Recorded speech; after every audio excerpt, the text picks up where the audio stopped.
Welcome back to the Summer 2014 European Challenger Series Round of 10 play-in. 10 teams entered, but only 5 are going to continue on to their quest for the LCS berth after today. Our second elimination game is coming up, Gamers 2 versus Heavy Bot Lane. Now, Gamers 2 is a team full of pretty familiar names. You've got Ocelot, former mid laner for SK. Also, you've got Morden, played for Giants in the Spring Split 2013, as well as Dude, who is the fill-in support for AAA in that split as well. So a couple of guys with some knowledge behind them. Yeah, 3 former LCS players who are looking to get back into the LCS here using the Challenger scene. And at the same time, though, Heavy Bot Lane has some familiar names, too. We have Chrisland in the bottom lane, who's playing AD carry for them. But he was on Pulse Esports as well, I believe. No. He was on Reason Gaming, which took 4th place in the last Challenger series. Yeah. So he has a history of being here and actually performing really well. And these teams actually have a history of head-to-head matchups in the last 2 weeks when they were playing each other in the 5s ladder. We saw Gamers 2 take 3 games off of them to the 2 that Heavy Bot Lane took off Gamers 2. Yeah. And so when we were looking at those matchups, we saw that when Gamers 2 ended up with a victory, they ended up ending the game at around 26 minutes on average and with about 10 more kills. Yeah. But when Heavy Bot Lane had a victory, it was about 36 minutes, so about 10 minutes of a longer game, and only about a 6-kill difference between them. So they weren't as devastating in their victories. It was much closer when Heavy Bot Lane were pulling it out. Yeah, it's interesting to look at because it means that, okay, so Gamers 2 obviously they're good at closing games out. Get a lead, snowball the game, close it out, done, right? And you get those quick victories. There's a lot of ways to think about like longer victories. Is it because your overall shot calling's better, and then if you are in a longer game, then your team is stronger just because they understand the game better? Or is it that it's hard for them to close out, they get a lead, and they just have to like slowly close it out? There's multiple ways that can work, and it's interesting to see how it's going to play out with these teams. Yeah, with a 5-game sample size, it's not the largest in the world. Yeah, you can't really do real stats off that. Yeah, exactly. Nothing significant at that point. But the way that they had been performing against each other. And another factor to throw in is that they actually have a new jungler here for Heavy Bot Lane. Yeah. They brought in Taiki when they had Kikis go back to working with his ally from Pulse. He's on Lublin Shore. We will see him later on today. Yeah. But having Taiki, we're going to have to see how that works out for them because they haven't played with him too much. Yeah, very recent addition to the roster, but he's like 700 points challenger. Yeah. Like all these guys are like super incredibly good solo, and I know we said at the beginning of the show, like sometimes the team doesn't make it, but the individuals show up, and they're just like, oh, we really want you on an LCS team because you're so good. Like, there's always a chance for individual all-stars to show up and just be awesome. Of course, the teams themselves, right? We saw guys go to the promo tournament. We're going to try to see. We're going to find 3 new ones, of course, throughout this split as well. But yeah, how well can the team mesh in 3 days, or, a week or whatever? Can you win a best of 1 against a team that hasn't changed their roster in months, actually? Gamers 2 been holding this roster for a while. Yeah, Ocelot is really hungry to get back into the LCS. He really wants this really badly. He's a very emotional player, very passionate about what he does. And I remember last time he was in the Challenger Series, he's like, I love the competition. I love the feeling of winning, and he wants that back. He wants to be here. He wants to be in the LCS. Wants to be back on that stage in front of the audience, seeing everyone. And it's good to see like the players with all that drive. Like, it's the ones, and it's interesting because when we were doing all this prep, like, I was looking at players that like had fallen out of the LCS, but were still going for it. And it was like, well, isn't that kind of like a depressing like statistic? Like, well, no, it's the guys that are hungry for it, right? It's like, okay, look, this my old team may have failed, but I know I'm good enough to go back for it. Or I know I'm good enough to try again. Like the old MIM squad, Lublin Shore, they're still going for it, right? They played in the spring Challenger Series. They're playing in the Summer Challenger Series now, right? They've been changing up the roster. So now for Lublin Shore, for example, it's just like the bottom lane has been sticking around. They've subbed out the rest of that roster. And again, you've got guys like Ocelot, Dude, Morden, right? Guys who've been playing in the LCS and are trying again to get back in. And as well, they've got JWoww and Yuki, who are guys that have been playing in the Challenger scene for the last year or so. And they're incredible talents as well. And it's like, okay, well, we're going to mesh the team together, right? Play all those online tournaments and we're good enough to get it back in. Yeah, and Yuki usually carries their games from the bottom lane from an ADC point of view. And if they, which makes a lot of sense too, because when you get to that 36-minute mark, which is their average time against Gamers 2 when they pull out a victory, that's when AD carries start really ramping up. That's when you have the last whisper, you have your attack speed and your damage item on top of it. Yeah. That's when you're starting to get going. At the 26-minute mark, when Gamers 2 typically ends games, that's usually when your mid laner and top laner have about 1 or 2 core items. Yeah. And they're bigger, and you can kind of just do the dives. Yeah. And you kind of close things out that way. So yeah, it is going to be interesting to see how the teams stack up. Right, who gets the early game lead? We actually just saw a game with a 2-kill level 1 and an advantage laning phase get turned back around for a while. So there's all sorts of questions to really answer with these guys. Also, I do want to see then how the teams actually match up, and also I want to see. Because it's always something we see in like BO3s or BO5s. There's sort of this microcosm of what's actually important. Because you go into like an LCS game, a best of one, and you're like, okay, yeah, well, here's what we think they're going to play, here's what we want to play, and you come into your strat, and you kind of just fire blindly, and you go for a game. The next time you meet, maybe you change something back and forth. In a best of 3 or a best of 5, you kind of key in like, okay, well, their mid laner's really on today, right? Get his champions away because we can't deal with his Orianna. We weren't planning on dealing with Orianna, but we have to in this time.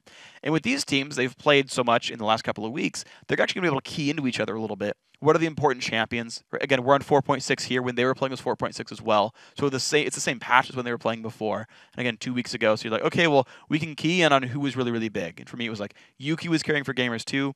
Ocelot sometimes exploded on people.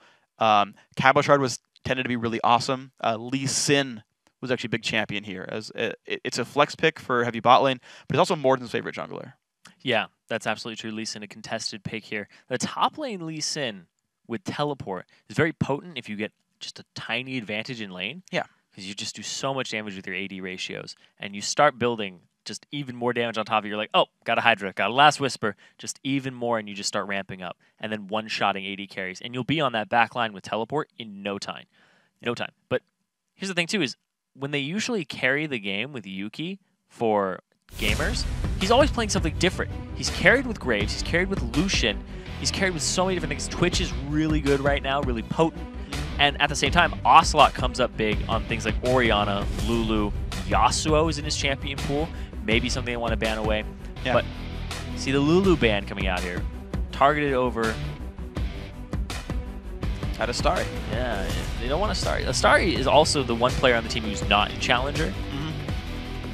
I don't know if they're going to kick the puppy here and start. That's what it is. When you see somebody's champion pool is really small, yeah, and you're like, that's the weak link. Target bans at him. Yeah, I target agree. 2, target 3 bans at him. You're kicking the puppy. You want to keep him down. You want to make sure that you can abuse that power. Yeah, I think it's the right choice. We'll see if they add any more bans to this one. Fresh LeBlanc banned away the Lucian, actually getting kicked off here. So not something that Yuki wants to first pick for himself, but I still feel like Lee Sin might be the grab here. We'll have to see what they go with.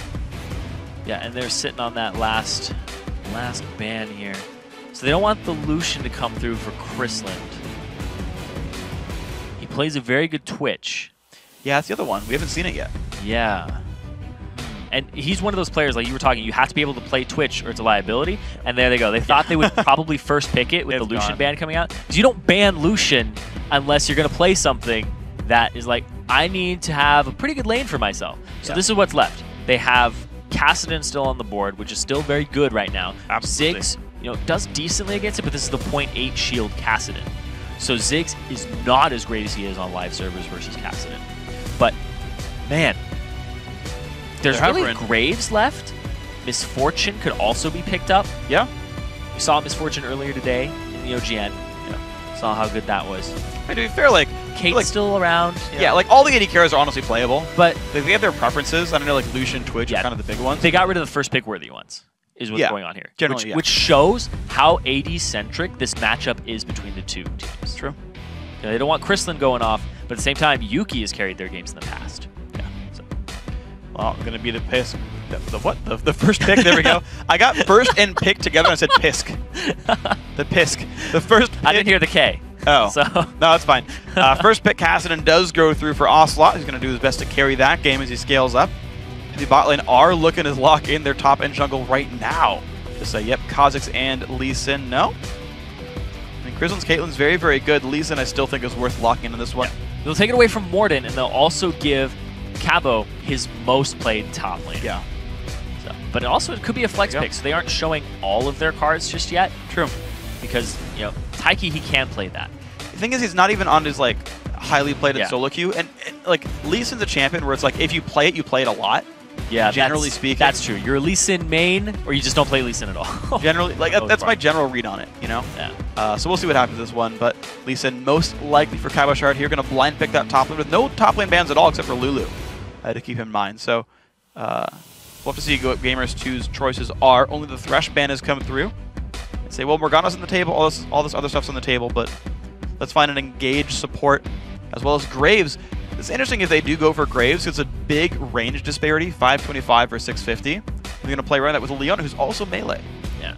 Leona will be able to close the distance still. Yeah. Karma Morgana up in terms of supports here that they can pick up for heavy bot lane. But here's another thing, is that Zyra is actually in Haiva's champion pool. He loves that champion. It's his third most played. He also played it in the round of 20, going 0-0-7 with Chrisland on Twitch. I would not be surprised to see that here. He's hovering over it right now. Yeah. Because that's his baby right there. He's like, Zyra's still good. She's still viable. And up against somebody like Leona, I would not be surprised to see that at all. Well, we'll see. They're going to hover over a lot of different picks right now. At this point, Chris is just clicking whatever he wants. Of course, he's already got the AD carry locked in for himself. That's going to be Caitlyn. At least the second most played here for Taiki. So figure, hey, if you've lost the Evelyn, just go for number 2, grab the Elise. Zyra does get picked up there. So it's the longest, it's basically the longest range bot lane versus the shortest range bot lane. Almost. Yeah. Yeah. Annie's just not in there. That's it. Yeah, I mean, okay, yeah. So obviously Annie's one. I think Zillion's also 600, but it's still an extremely long range lane versus extremely short range one. I did not know that Zillion is 600. Yep. He chucks those bombs really far. Yeah. The little gears. Dynamite. Gears? They're gears? I think they're gears. Okay. I always thought they were like sticks of dynamite. I'm like, oh, he's a bomber. But gears makes more sense. Yeah. He's already got time bombs. Yeah, makes a lot more sense. Yeah. That just shows you how much I pay attention to Zillion. Aside from his Chrono Shift dance. That's awesome. This is awesome. I love that video. Well, it's going to be the rest of the picks that are coming through. Gamers 2 looking at Irelia here for the top lane. So the second Irelia we're going to see today will be fighting up against Lee Sin. That'll be a fun matchup. Very aggressive. Very yeah. in-your-face matchup between those two. True. That's going to be one of the... for Morden. Yeah. Okay. So Feral Flare is at that point in this patch where it hasn't been... Heavily nerfed. Yeah, heavily nerfed. It's at that point where you need the 30 stacks to create it, and the base stats of it aren't down. And it still scales up the heal. Yeah. Every time you get a stack on it, which was really big for the drain tanking. But now, Nocturne, he's very versatile. You can go ahead and build the Feral Flare on him. You can go ahead and actually snowball the lanes more and get the Lizard Elder. It's perfectly fine. You can do whatever you want. And Starry, he'd be a man after my own heart if he locks in the Talon. Man, there's a good chance. But it is a good... You're facing Kassadin. Is it a good pick against Kassadin? But there are better picks out there, is the thing. Potentially. I mean, you never really know until you try. I never want to say a better pick because there's always undiscovered stuff. You don't really want to go that AD heavy, too, against this team, because they would be pure AD at that point. Yeah, aside from Elise. I mean, well, Zyra can kind of scale up. Elise, Zyra's like enough magic damage that I'd be okay with it. There's just so much CC there. Once Elise gets max cooldown reduction, which most people go for now, they'll get something like the Ionian Boots of Lucidity and then an Aegis of Legion. They have a 2-second stun on a 6-second cooldown. And people have been maxing the E second after Q. Yeah, it's a great build. It is going to be Kayle, though, for the mid lane. Astari going to play Kayle up against Kassadin this one. So the lineups are through. Gamers 2, Irelia, Nocturne, Kassadin, Graves, and Leona. Fairly tanky lineup, and again, a very aggressive lineup. It looks like an all-in, which makes it so that the Zyra is the perfect pick as a support here for the disengage. You have so much zone control, and if you get a root onto the Kassadin, her escape is nulled. If the Leona goes in and you root her, you can root all of them at the same time, too, if you're just that good. Yeah, sure. Like, there's a lot of contingencies here that could happen, but I love the pickup of Zyra. One thing I'm going to be concerned about, though, and I agree, I actually personally love Zyra. I think she's a great champion. I think back to Season 3 Worlds, where Zyra was super popular, and all everyone was playing was like Ahri and Zed. And man, do those champions love killing Zyra over and over. Yeah, super mobile, high burst. They're going to get away from her. They don't care about getting rooted because they're going to cast spells on you anyway. And it's like, you've got a Kassadin and a Nocturne. And even a Irelia to a certain extent, right? Like, you've got a lot of ways to just, like, burst that champion and peace out. And I wonder how much that Zyra does get caught. Because I feel like she's good against, like, teamfight disengage, bad against assassin disengage. Yeah, but the silence no longer on Kassadin. True. So it gives her a little bit of a leeway there. Yeah. Even if she dies, she'll probably get at least a CC. She'll get her combo off. Yeah. Yeah. Kassadin has to get in melee range to combo you as well now. Q and E's base damage is much lower. His W. His W is crazy, to be fair. At least he has to be melee, though. The Iceborne Gauntlet, we did increase his range on his melee by a tiny bit. Yeah, he's made 150. It feel a little bit better. but I'm excited to see how that shapes up. Going for the crystalline flask, keep himself all safe. Yeah. Going for the defensive item build to start, keeps the sustain going. It is going to be Ignite for the mid laners here, so no like TP cast in to get back into lane sooner. Something to watch out for. Both support starting with their gold generation. We're going to see where their builds end up taking them with this one. Early ward for Gamers 2, going to watch their own blue buff. Heavy bot lane going to make their way towards that side of the map. And they're just forming up here. They're looking to see if an invade will come out. You know, red side last game, Chantal Mactwao had a lot of luck in that bush up top. They did. Trying to replicate it here for heavy bot lane. Well, see what they can do with this one. Right now, the Gamers 2 on the wrong side of the map for that one. So waiting in that brush won't do much, aside from attune you with nature. And here's you don't have allergies. That would suck. Absolutely suck. Be allergic to grass. Yeah. You couldn't play Garen. No, you could not play Garen. You'd come out of the bush all Just all itchy. Yeah. Watery eyes. You'd be really red too. Yep. See what we get with this one. Gamers 2, though, going to look for a late invade on the bottom side of the map, which heavy bot lane will not spot there. So the defensive level 1. There we go. Heavy bot lane making their way around a little bit more. And they have to invade. Because if you don't invade, you're going to lose a buff. And with the 90-second trinkets, or 2-minute trinkets, sorry, they're 2-minute trinkets. 120-second trinkets. That is indeed the case. Well, heavy bot lane going for the late invade down towards their opponent's blue up. They will get spotted by a ward on their way over. There's a real ward there. And now they have all the information they need. But at this point, if you are heavy bot lane, you can assume that your blue is gone. Yep, so there's a smite there from the Nocturne. Both teams fully clear the blue buffs, and we're going to have the 2-man jungle squads. This is very important because the top lane still has those extra resistances on it. The bottom lane does not in this patch. So Gamers 2 is actually going to push a little faster, and they saw this coming because of the ward. So now Morden and JWoww will both get level 2 at the same time, and they'll be able to push this bottom lane extremely quick. All right, let's see how the push goes. These guys are going to hit level 2. All the above looks like Cabochard and Taiki, my apologies, are going to get there at about the same time. Vulture Spiderling does reach the minions. And here comes the 4v0 push. Push them a little quick there. No cannon minion in that wave just yet. By the time it gets completely just filtered out, they will have that cannon minion ready to go. Look at that. They're actually a little bit faster here with the Spiderlings and the Skittering Frenzy, and the fact that Lee Sin has the attack speed increase. Because the jungler and top laner, Aurelia doesn't do anything extra to turrets. It's really just relying on the Nocturne's passive attack speed from his Shroud. Well, it's going to be that first turret going down. Looks like they're going to actually donate the experience to Yuki. Problem is this minion wave is going to slow push unless he resets the wave somewhere. It's going to be something to be concerned about for the Gamers 2 lineup in this one. They're going to send their trio back to defend the tier 2 turret. And there's the recall for the Graves as well, but this might allow a lane freeze for Cabochard on Lee Sin. Yeah, actually, his wave is actually going to push up a little bit because of how many are in it. We'll have to see how he plays it. Yeah, I think the freeze situation is actually better for JWoww right now. Ooh, okay. Yeah, he just froze it. Okay, okay. Well, we'll keep track of that in the near future. Right now, Taiki and Morden getting their way back into their own jungles. Looks like red buff going to be grabbed for Elise. Morden going to take a second and grab the Wraiths before going to his own red. And here we go. The junglers doing their standard camps this one. And we'll see how the lanes progress. Right now, actually, it's interesting because Chrisland has come down to join Cabochard on the bottom side of the map. They can't give up the dragon pressure at this point. It's the prime objective. JWoww still has his teleport available. He can be up in that top lane. Look at that. It's going to start pushing because the cannon minion wave came up. And now he can't help it. He doesn't want it to do it, but it's going to do it anyway. Well, we'll see at what point the teams rejoin right there, because a big wave is something that allows a team to push very heavily. Also allows you to dive if your jungler is around. Absolutely it does. And once you get that kill, you deny so much experience from somebody. And look at that, 3 men strong in the mid lane. Okay. So heavy bot lane doesn't do anything with the bottom lane.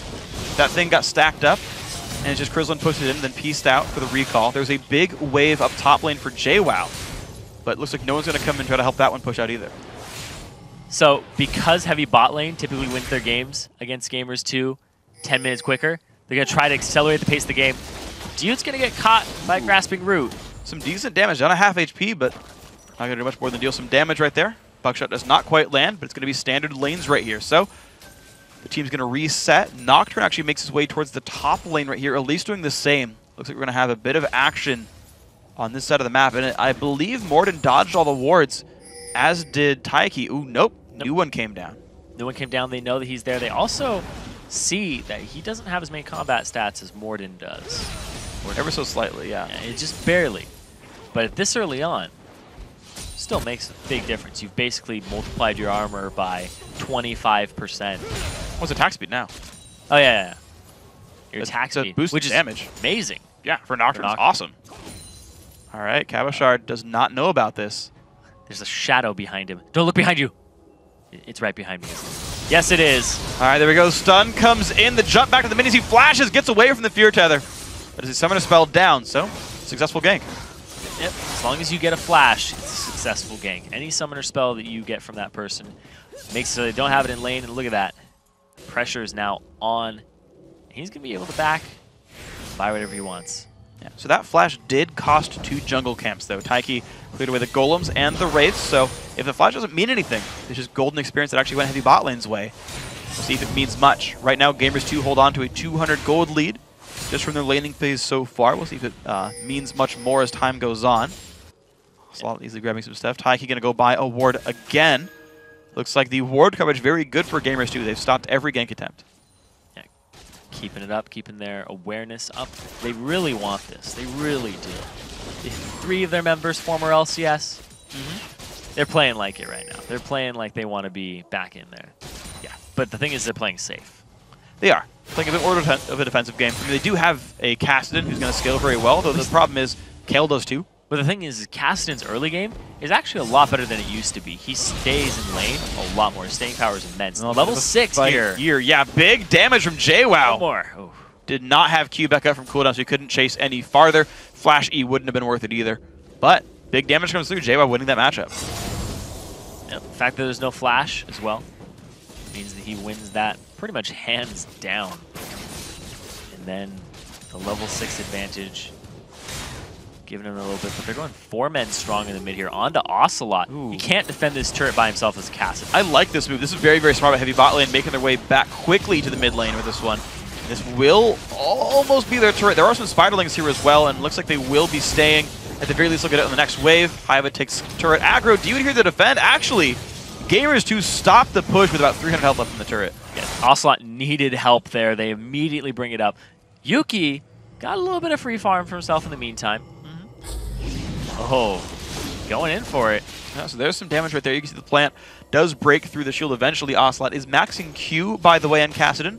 I think every single ability has a case for being maxed first or last for Kassadin, as people start to figure out the builds, but maxing Q for the shield primarily. Yeah, if you were against somebody who's AD, you probably wouldn't max the Q. No. I think melee versus melee matchups, you'd actually max W. The damage is higher per point.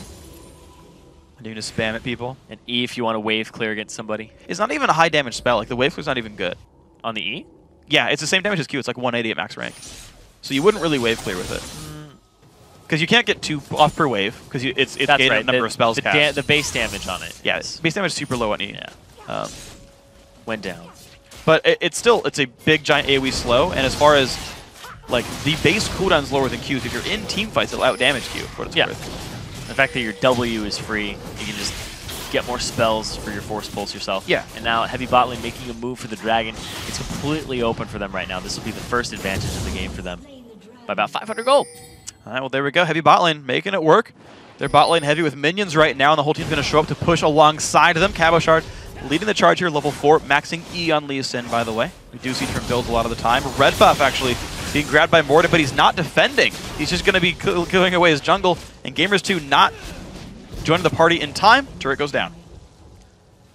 So making that dragon, taking the inside route, and forcing Gamers2 all the way around to take the safe route, gave them a turret in response. JWoww, he has his teleport. He has a ward in the backlines to TP too, but they're not making a move for it just yet.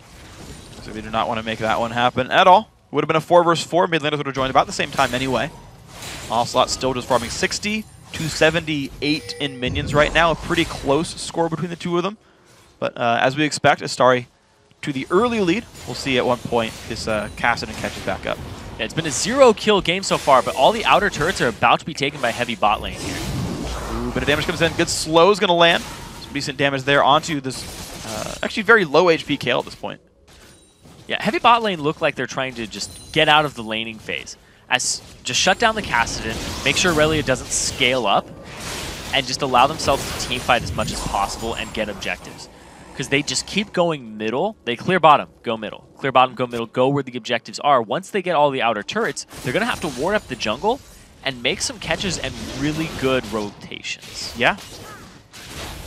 Yep, Yuki forced a dash back. He's all right, though. So let's see. Had a little cocoon in his eye. Yeah, he's fine for a second. It stuns you.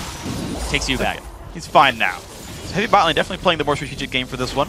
Starting this one out, Tiamat done as well for Lee Sin, and 2 attacks go in. There's the kill. The engage comes in. How's the fight going to go? Taiki in the front line. Cabo tried to force the jump away as well. Kael'J comes in. First blood goes down for Morden, and there comes the dive from the back line. Big kills coming through. Haiba forced away. Jawao finds another one. Looks like a 1-for-3 fight so far. Solar Flare going to get dodged away, but Astari goes down anyway. Only Krisland alive. 4-for-1 battle. A triple kill there for JWoww off the back of it, and now they're going to go ahead and counter this turret. Krisland, the only one alive. He has ace in the hole, but JWoww would most likely block it if it happens. They go after the turret is dead, so they don't have that support, but look at that. We have the TP in the back line, and the ultimate intervention used, but of course there were 2 low targets, and he was able to pick up at least one of them and then wait for the other. So the resets came out, and a great solar flare there at the end. You can see how low Leona was off on the side there. Dude, basically a Piltover Peacemaker would have killed him. Yeah. But he risks it. He says, I gotta throw it down, I gotta be a support. And it comes up big. Gives them the slow they need. Yeah, and I feel like he hit level 6 during that fight. Because he's just level 6 now, and it's like he would have probably cast that sooner, so goes in, gets the... Even just a slow was enough, of course, to pick off Kale, and it was a big battle. 1,000 gold lead now for Gamers 2. The mini wave's not going to be claimed on both sides, but right now this is a team that's looking great. They picked up, you know, the Aurelia, who has a, by the way, 12.5-minute Trinity Force.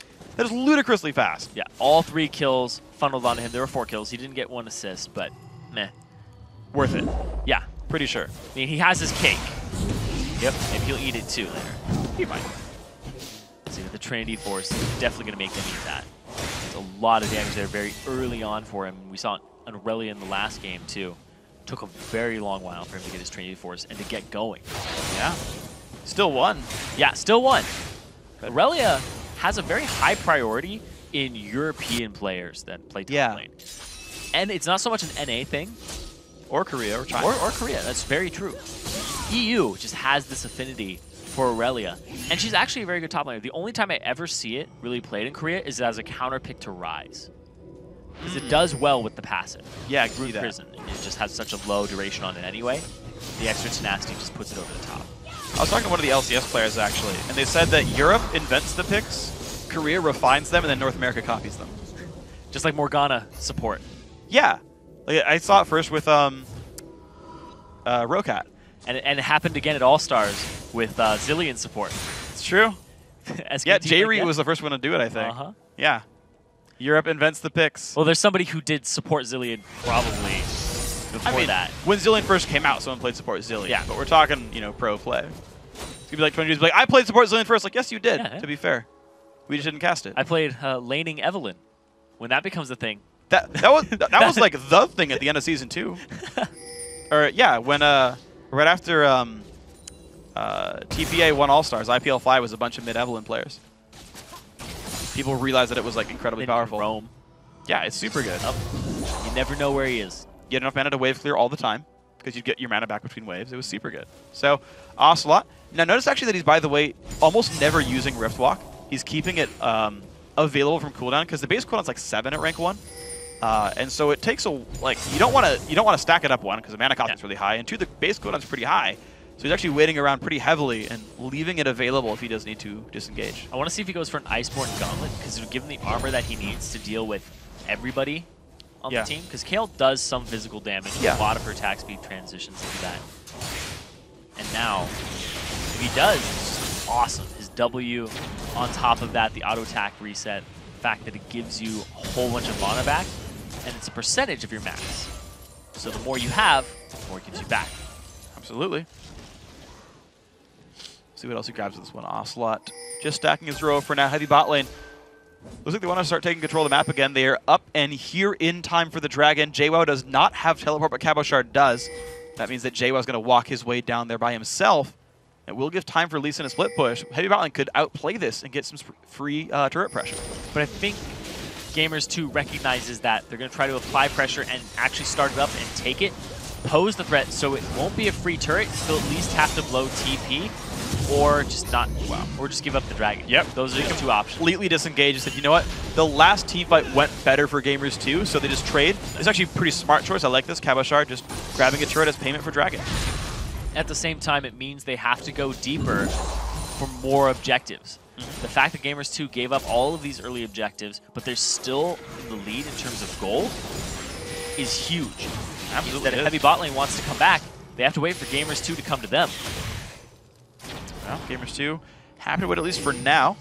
It looks like the first big item done for Cabochard adds a Giant's Belt as well, but has the Hydra. So big lifesteal available here for Lee Sin. Red buff grabbed by Taiki. Just chilling. A little amendment. They have to wait for Gamers 2 to come to them or ward up the jungle precisely. Yeah. And find those. Figure out what they want to do. So heavy bot lane shot calling is going to be called into action here. And so far it's stood the test. Yeah, they did the split, they did it really well, and now we're going to see how that holds up. Now the top laners here, I want to see how JWoww with the 3 kills does versus Cabochard. Well, it's Triforce versus Giant's Belt Hydra. There's a small level lead for JWoww, but he burns the ulti just to clear the wave, so he's going to peace out and join his team somewhere. They're just leaving Ocelot to split push, though. Like, this is a dedicated split push Kassadin, who, by the way, even if Kassadin couldn't win the 1v1s in this early game, I feel like he wouldn't easily. Not against any of the major defenders. He can't really be caught. Yeah. So Gamers 2 are buying a lot of time for this Kassadin to scale up. Yuki's getting... He's basically the wave clear threat in mid lane. Like, whatever the push ends up he goes in. Ooh, goes in half health onto his star. He takes a Q, walks away. That was nice. Yeah, look at how little he blew for that, too. In terms of his mana, it's immediately back. Almost no resources consumed there. Goes ahead and uses some Crystalline Flask charges, and now he's fine. He'll go straight for the turret, and all 4 of them are here for it. Top lane, JWoww Great play. Root comes in, but dodge away by Ocelot. He's going to be safe. There we go. JWoww forced to flash the wall, dodges a cocoon, but still more damage comes through. Is it going to be enough? The kick is available. Big damage. This will be a dead JWoww. Nicely picked up. And so now the pressure's on that bottom. It is a 3v4 in that bottom lane, but it's a 2 versus turret. They give it to the turret most of the time. Actually, it's a 3v3 because they pulled Nocturne back, so their engage is gone aside from the solar flare to defend this turret. Well, Nocturne has pretty decent wave clear, so he's going to be pretty safe in this one. Gets rid of the minions, so it's basically a kill for a blue buff and some turret pressure there from Gamers 2. Now, I did like the fact that Gamers 2 is using Graves as the anti-push. Blue buff's stolen, actually backed by heavy bot lane, but it does mean that the blue buffs actually went to the wrong people in certain cases. There comes the dive TP in from Aurelia towards the top side.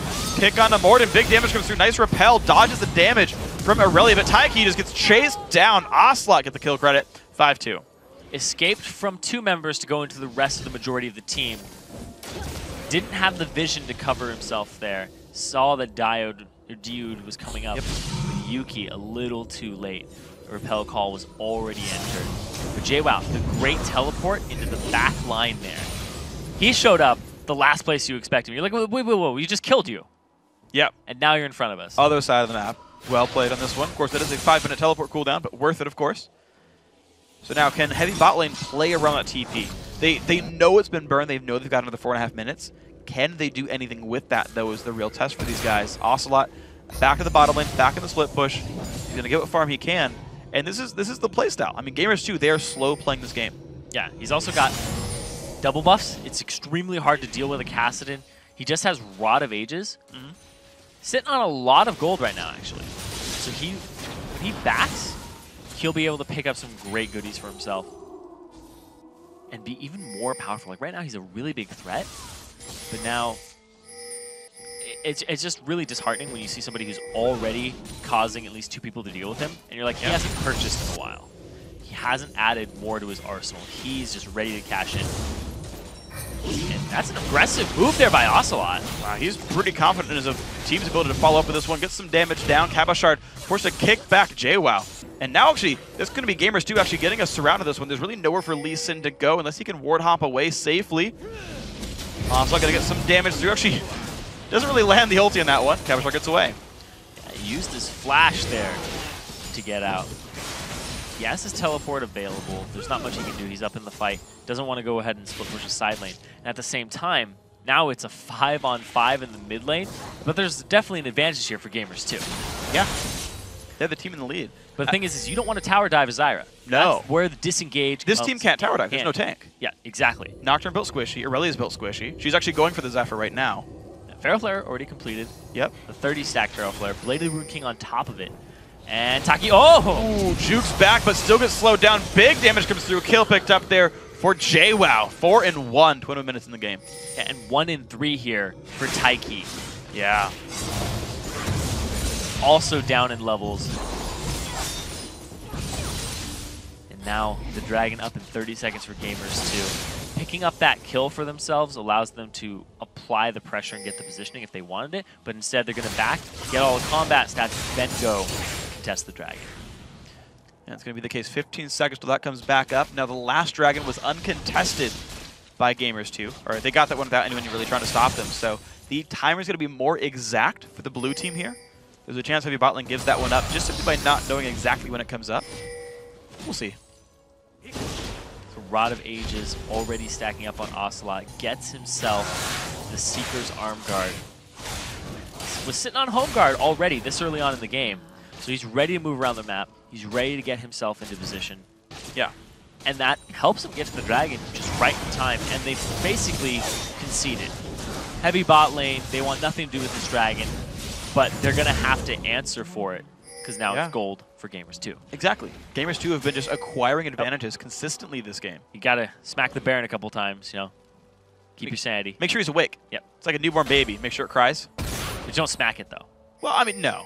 No, sorry. Freaks stop smacking babies. Wow. That's not where I was going with that one. I apologize very sincerely for this one. Ocelot, though, he's just still doing the split push. Okay. Let him go. Hi. Let's him off with a warning. Yeah, I got you. And now we see JWoww. He's just in the top lane. He's going to continue to... This lane is actually frozen in his favor if he leaves it like this. It'll continue to push towards him. And the fact that there's a cannon minion in it that hasn't taken any damage. Yeah. The fact that he's freezing in general really shows you how slow G2 wants to play this. Because they're the team that's winning. They could push, go for turrets. This lane's frozen too. We're just going to freeze lanes. We're going to play another 10 minutes and just let it go. Oh, nope. Ocelot's not going to have any of that. He's going to give that thing a little love tap. Yeah. Kabashard, unfortunately, like he's in XP range, but he knows he can't really fight Ocelot. That should have been a successful sneak in. Kale's moving his way down. Okay, goes in for a bit of damage. Does fight Ocelot. Got a minion wave lead, so yeah. Wants to force him to clear the wave instead of freezing it. If only a little. Because look at JWoww. JWoww's frozen that wave and used that cannon minion to make it push all the way back into him. And now he's like, all right, I have to show up to these fights now. I gotta clear it. Gotta back. Two got exactly what they wanted. Said, okay, we have enough gold. We're gonna do the recalls. There will be a wave right down by the tier 2 turret in the bottom lane, but heavy bot lane not moving in time to stop that. It seems like their shot calls have stopped. Heavy bot lane are just like clearing what minions are there, but there's so many like waves that are randomly frozen. They're not getting a whole lot of gold anymore, and just things have stalled out for these guys. And Ocelot is going to pick himself up a blue, and you're right. I said the shot calling is going to be called into question here for heavy bot lane. It was good at the start of the game, but it's really trickled off after they gave up those couple of kills in mid, where the call was to finish off the turret, and then the counter engage came in from Diu. Or I guess the engage there. Yeah. They were looking They just dove right as the turret died. Well, the split has switched places. Ocelot's now gone to the top lane, which is smart because Baron's the top side of the map, so put your teleport on the bottom side. Try to pull attention with JWoww there. Ocelot waiting on top of the pink ward. Does see it's going to be the Lee Sin to fight against him, who has not built any MR yet. So I wonder how Ocelot would do in this kind of a battle. Every time I said that like they can't fight someone, it's always gone the other way. I was like, Ocelot can't beat any split pushers, and like Chunks kill to half. And I'm like, Kabashard can't really fight Ocelot, then goes in when the minion wave dies. I'm like, okay, well, minion waves are kind of dictating the trades, but in isolated 1v1s, I wouldn't have been wrong. JWoww can always show up to these with the teleport. Exactly. So you're not really 1v1ing anybody. Nope. I don't know if they abide by that code. Unless you're winning, then they're just like, yeah, that's fine. And I'm not going to show up. I guess keep in mind as well that once the lanes break down, rank 2 Nocturne ulti plus teleport is really easy to swing a fight with. So heavy bot lane to be very afraid of, like, anytime they engage, 2 guys could join in about 4 seconds. Yeah, and we see here the extra armor from Ocelot. He knows where he wants to be. He wants to be against this Lee Sin. Wants to be split pushing. We see that Morden is off on the side here. He's ready to go. There's nobody around Cabochard if he pushes up at all. Well, Ping spot the Leona. That's fine. Not too important for these guys. Morden waits around for it. As you can see, Cabochard did not want any part of that one at all. Again, recognizes the amount of MAA that's available. Knows people could slink into the brushes. And it's really just heavy bot lane grabbing the junk lanes. Whenever stuff pushes in and it's safe, they can grab it. But otherwise, no real moves are being made. There's the dive in. Good damage comes through. Flash is going to get him out of the Fear Tether. Great kick back as well. Morden uses the Blade of the Rune King, though. Cabochard's got no way to disengage anymore, and he's going to go down. Just so much damage here from Morden. The fact that he completed his Blade of the Rune King on top of the Feral Flare, he is extremely potent. He has all of this attack speed. And if he gets on this turret, it's going to die. And here's Dude with the engage. 4v5, the dive comes in. Good ulti keeps the Zyra alive. But here comes J1 in the back line, picks up one, now goes for Krislin. Big damage comes through the dive forward. 2 more kills for Gamers 2. Gonna get away as they wait for the next minion wave. So they had the power, they recognized that they had it, and they immediately abuse it. They put that numbers advantage to use, and the fact that they were able to get rid of the Zyra and just cause themselves to have this advantage was really big. That turret, they gave it a false sense of security to heavy bot lane. Yeah. And Gamers 2 abused that. Yeah, they're playing absolutely amazingly in general. Like, it's weird. Like, this is interesting because it got to be so frustrating to play against because they play it so slowly. The beginning of the game, okay, just let cast it into farm. The lanes break down. Okay, well, cast split pushes bottom, Aurelia split pushes top. We have Graves just hold on to the lanes for a while, and they're playing it slowly. They let the lanes freeze at 25 minutes in. They're like, yeah, we're going to play it this slowly. It's literally called freeze. That's how slow they're going to play it. And then out of nowhere, they're like, okay, camp top. Blow them up. Guys, everyone go top lane, dive if they defend. And you could see how much the top laner was being zoned by Ocelot there. Yeah. There's nothing you do. He'd run up and he'd be like, okay, I can Sonic Wave it. And then he goes for it, and they knew he was going to do it. And they immediately engage on him. And that's the disappointing thing is he knows he can't go for that. Yeah. He's like, I've got to play so far back, I can only Q stuff. And he's like, I really want that 19 gold. Yeah. It's a cannon minion. I want that 45 gold. You can't let the cannon minion go. It's worth 1/10 as much as your life. Baited by the cannon minion. That's happened to many of us. It happens all the time. We are all aware of getting baited by cannon minions. That's the thing, though, is that you can use the cannon minions to your advantage. You're like, if my opponent realizes how much gold a cannon minion is, yeah, I know they're gonna want that baby. Yeah, that's how everything goes. That's how ganks are performed. That's how you have to watch lane. It. You have to watch the HP though. You have to Absolutely, be like, he's gonna go for it now, especially as a jungler. And, yes, and the person who's assisting the gank. You're just like, all right. When they are the cannon, I'll shockwave. Yes, it's exactly. And that. Yes. Sorry, I keep cutting you off because I'm like excited to talk about this. Yeah, I know. You're like, I know he's gonna be right here on top of it. Let's do this. There's like videos out there of cannon minions baiting people. We were going to say scumbag cannon minions. Yeah. So when you play League of Legends, just in general. So 2 stories. One, this is something that people commend FLICKR for a lot. Is he makes you fight for every single CS you go for. Anytime you last hit, he tries to attack you. And this is the other thing is when you play League of Legends and you're laning or jungling, right? You watch the enemy minions' HP, so you can last hit them. You watch your own minions' HP for when you get free damage. Yep. You basically buy damage with 20 gold. You're like, this minion will die, and you will get 20 gold, and I will hit you for it. That's a great way of thinking of it. You have to, you basically pay for every CS with blood if your opponents are good. Yeah. I really like that. And then that even snowballs farther, because if the CS is too painful, think about it. A health potion is 150 health for 35 gold. If you're going to take more than 150 health for less than 35 gold, it wasn't worth it. Because everyone goes into lane with potions, right? Everyone buys potions and goes into lane, and they will freely use them if it allows them to go into the fight. But if you die for it, again, the replay of this fight, big kills come out. JWoww blows people up. They disengage a Gamers 2's back out. Yeah. We talked about that as we were going into the swap out there. just the way they were able to execute that, knowing they had the numbers advantage and then immediately pushing it was huge. And now they aren't even going to back. They're going to go straight back up there. Big pain coming through. Tier 2 turret under fire. No one in the right mind would defend this turret. It is going to go to Gamers 2. So, 4-4 in turrets. Interestingly enough, Heavy bot lane actually got turret kills themselves throughout this game. But they couldn't do anything afterwards. I was talking about how they have to ward up the jungle and push that lead, but they didn't really have a lead. They had an objective lead, which means that they would have map pressure if they had more gold and more threatening champions. The fact that they were behind meant that they had just taken like territory that Gamers 2 could freeze in. And Gamers 2 abused that. They recognized it, and it's really good on them that they were able to pull that off. Absolutely. Absolutely great play by these guys. Any team that identifies the 5v4 dives, I'm always a fan of, because it means you saw it coming in advance. Like, you don't get 5v4 dives unless you saw it coming. Just in general, you don't pull 5 guys up for no reason.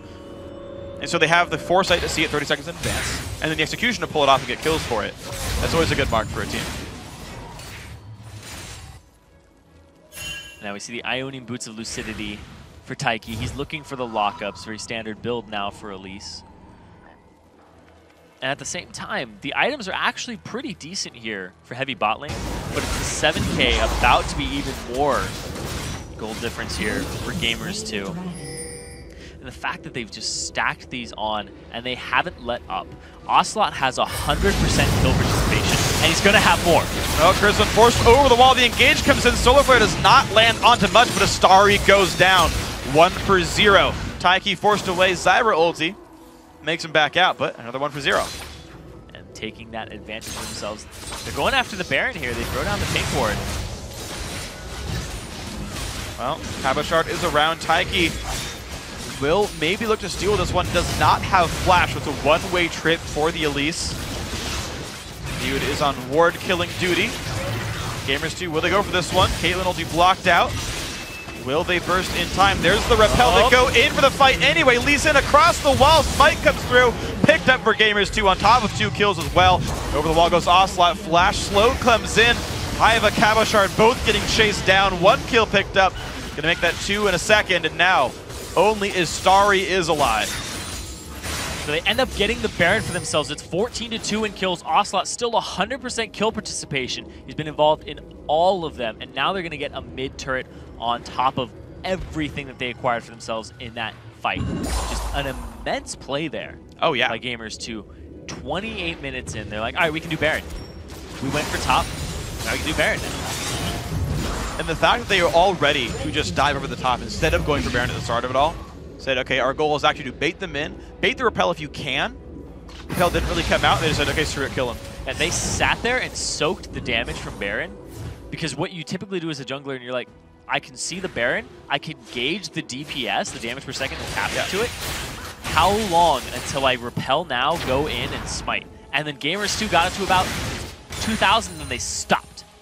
And they were like, all right, when are you going to come in? When are you going to come in? And then he repelled, and they were like, all right, go in. And they went over, and they left the Baron at actually 2,000 HP. Yeah. And then Cabo went in. Cabochard went in with Lee Sin. And at least they're like, all right, I guess we have to get it now. Our backline's dying. And they still don't come up with it there because Morden gets the smite. Yeah, that was actually impressive. I'm actually wondering, I'd like to look back and figure out if they left no targets for repel. Because I'm not sure if repel is actually in range of Baron itself. And if the champs all jump the wall, there's nothing to fall to. And he could never have smited. I don't know. I'm just wondering if that was the case. Pretty sure you're... Because there's a way to outplay that, to like literally give no repel targets. If they repel far enough back. Yeah. Well, you'd have to do it really quickly. Sure, yeah. I don't know if that was intentionally their goal, but certainly it might have happened regardless. Yeah. It still came down to 50-50 smite. Like, it got to the point where somebody had to smite that anyway, so... Yeah, but Gamers 2 put themselves in the situation that even if they had given up the Baron, they still would have cleaned house out. Absolutely. Yeah, they were going to get ahead in that regardless. I think that's actually a really good point, that they would win even with the smite. So the siege now to the bottom lane, 31.5 minutes in. And Gamers 2, they don't have a good history of doing well in the Challenger series. Their previous attempts to make it past the round of 8 have been foiled almost every time. True. And now, Frizzlin made it with Recent Gaming to 4th place. His journey might end the round of 10. Well, some damage might come on through in this one.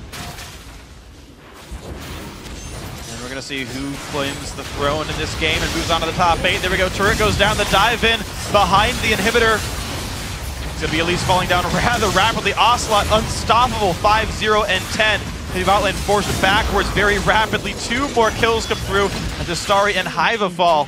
It's going to be the bottom inhibitor for sure. Triple kill for Kassadin. A 7-1 and 4 Aurelia. The Nexus turret's now under fire at 32.5 minutes. Yuki on the fountain just for fun of this one. No way that this game gets turned around. Gamers 2 going to be our second winner of the day. And we'll see him in 2 weeks.